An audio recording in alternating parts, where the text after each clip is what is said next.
Shalom, Bapak Ibu Saudara-saudari yang dikasih dalam Tuhan, puji nama Tuhan Yesus yang masih berkenan memberikan kita waktu dan kesempatan menjalani kehidupan ini. Juga saat ini bersama kita dalam perenungan firman Tuhan yang terdapat dalam 1 Petrus 1 ayat 3 sampai yang ke-12. Firman Tuhan hari ini dengan perikop pengharapan, iman, dan kasih. Saya akan membacakan ayat 3 sampai 4, selebihnya silahkan Bapak Ibu Saudara untuk membaca di tempatnya masing-masing. 1 Petrus 1 ayat 3 sampai 4 berbunyi demikian. Terpujilah Allah dan Bapa Tuhan kita Yesus Kristus yang karena rahmat-Nya yang besar telah melahirkan kita kembali oleh kebangkitan Yesus Kristus dari antara orang mati kepada suatu hidup yang penuh pengharapan, untuk menerima suatu bagian yang tidak dapat binasa, yang tidak dapat cemar, dan yang tidak dapat layu, yang tersimpan di sorga bagi kamu. Bapak Ibu Saudara yang dikasih dalam Tuhan kita Yesus Kristus, kita tentu sudah melewati banyak hal dalam hidup ini, suka dan duka silih berganti. Di tengah berbagai kesibukan, perjuangan, usaha untuk hidup yang lebih baik, mari kita sebagai orang percaya untuk selalu diingatkan mengutamakan Tuhan di atas segala-galanya. Karena kita percaya Tuhanlah yang kekal, dalam Dia ada hidup dan keselamatan sampai kehidupan yang kekal. Bapak Ibu Saudara yang dikasih dalam Tuhan, hari ini firman Tuhan melewati Rasul Petrus menyampaikan perikop pengharapan, iman, dan kasih. Ada beberapa dari firman Tuhan ini yang boleh kiranya menjadi pokok pembelajaran iman untuk kita di tengah berbagai rutinitas hidup kita masing-masing. Yang pertama, kita diingatkan bersama bahwa dunia yang sekarang kita jalani dan tempati adalah dunia yang sementara, penuh dengan ujian, cobaan. Dunia yang sementara ini bukanlah tujuan utama, bukanlah tujuan akhir dari seluruh keberadaan kehidupan kita. Tujuan utama dan terakhir dari hidup orang-orang percaya adalah keselamatan jiwa. Dalam ayat yang ke-9 mengatakan, karena kamu telah mencapai tujuan imanmu, yaitu keselamatan jiwamu, yaitu menerima bagian yang tak dapat cemar dan yang tak dapat layu di sorga, sebagaimana dikatakan dalam ayat yang keempat. Dan dimulai dari mana ini semua boleh terjadi? Tidak lain dan tidak bukan adalah dimulai sejak karya keselamatan yang dikerjakan oleh Tuhan Yesus Kristus, melewati kebangkitan dan rahmat Tuhan Yesus Kristus dalam ayat yang ketiga. Karena itu Bapak Ibu Saudara yang dikasih dalam Tuhan, selama kita hidup di dunia ini, jangan kita habiskan waktu dan seluruh tenaga, pikiran, segala kemampuan, potensi kita hanya untuk waktu saat ini, hanya untuk kesenangan duniawi, hanya untuk harta yang akan binasa. Tetapi sebagai orang percaya, mari kita diingatkan bahwa dunia ini bukan tujuan akhir dari segala sesuatu.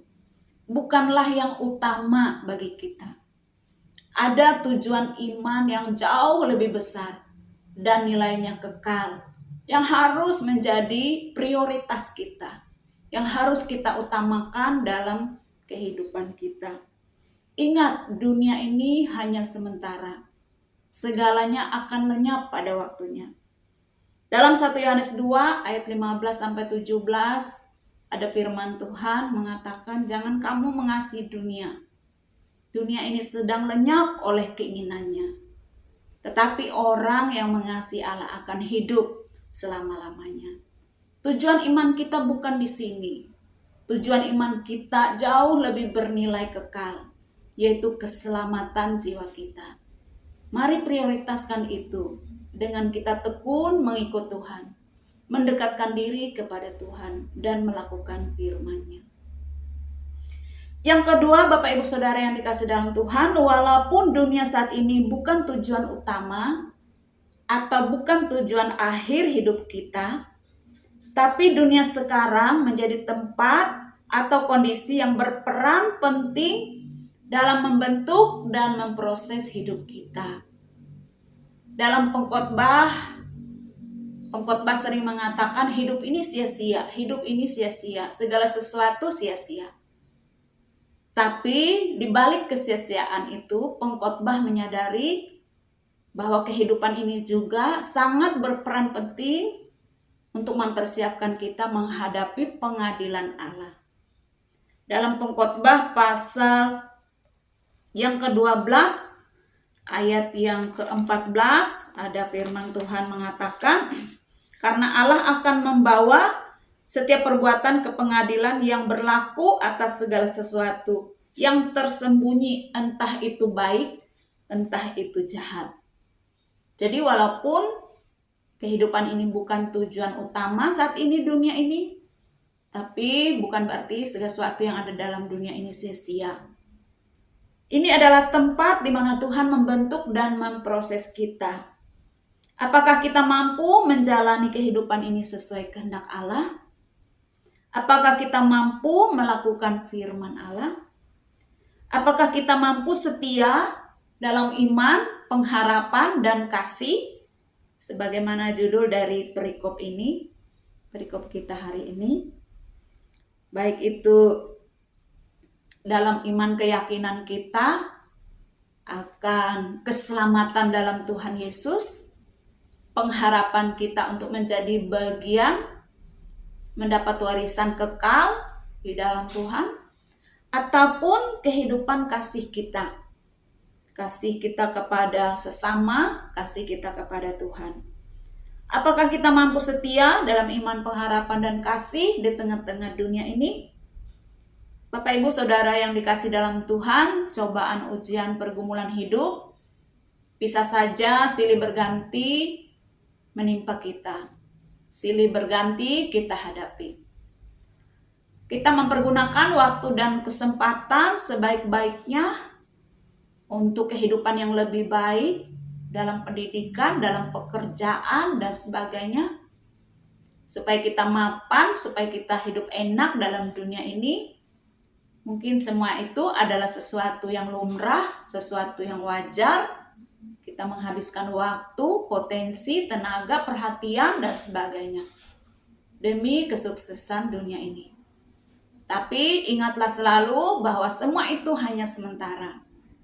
Sebagai orang percaya, kita harus memandang jauh ke depan, bahwa ada keselamatan kekal yang Tuhan sediakan.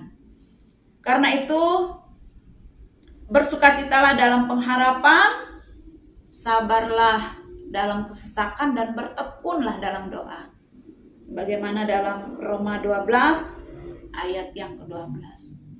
Kalaupun kita menghadapi kesulitan, pergumulan, ujian, cobaan, terutama terhadap iman kita kepada Tuhan, anggaplah itu sebagai suatu kesempatan untuk membuktikan, untuk menyeleksi sejauh mana kita menjadi orang-orang yang kuat dalam Tuhan. Sebagai penutup, dalam ayat 7 dari firman Tuhan di sini mengatakan, maksud semuanya itu ialah untuk membuktikan kemurnian imanmu, yang jauh lebih tinggi nilainya daripada emas yang fana, yang diuji kemurniannya dengan api, sehingga kamu memperoleh puji-pujian dan kemuliaan dan kehormatan pada hari Yesus Kristus menyatakan dirinya. Jadi ini firman Tuhan kiranya menjadi kekuatan iman, pengharapan, dan kasih dalam kita mengiring Tuhan. Apapun problem permasalahan kehidupan, atau apapun godaan atau hal-hal yang hendak menguji iman kita melewati kenikmatan kemewahan dunia ini, tetaplah berfokus utama kepada Kristus dan prioritaskan keselamatan jiwa kita sampai hidup yang kekal dalam seluruh kehidupan kita. Demikian firman Tuhan untuk kita pada hari ini. Kiranya Roh Kudus yang melengkapi, menyempurnakan, serta menolong kita untuk mengimani, memperlakukan dalam hidup kita sehari-hari. Amin. Mari kita satu hati bersama dalam doa. Tuhan, terima kasih untuk firman-Mu yang telah kami sampaikan dan dengar saat ini. Kiranya Roh Kudus memberi kami hikmat pengertian untuk dapat memahami firman Tuhan, mengimani dan memperlakukan dalam hidup kami. Sekalipun kami harus mengalami banyak pertentangan, pergumulan, ujian, cobaan, atau godaan dan daya tarik dunia ini yang hendak menyesatkan kami. Biarlah Roh Kudus senantiasa meneguhkan iman kami, agar kami tidak bergeser sedikit pun dari kebenaran dan keyakinan kami dalam mengiring Tuhan. Terima kasih Tuhan. Berkati setiap umat-Mu yang sudah mendengar firman-Mu saat ini. Dimanapun mereka berada, apapun tantangan, pergumulan, permasalahan hidup mereka.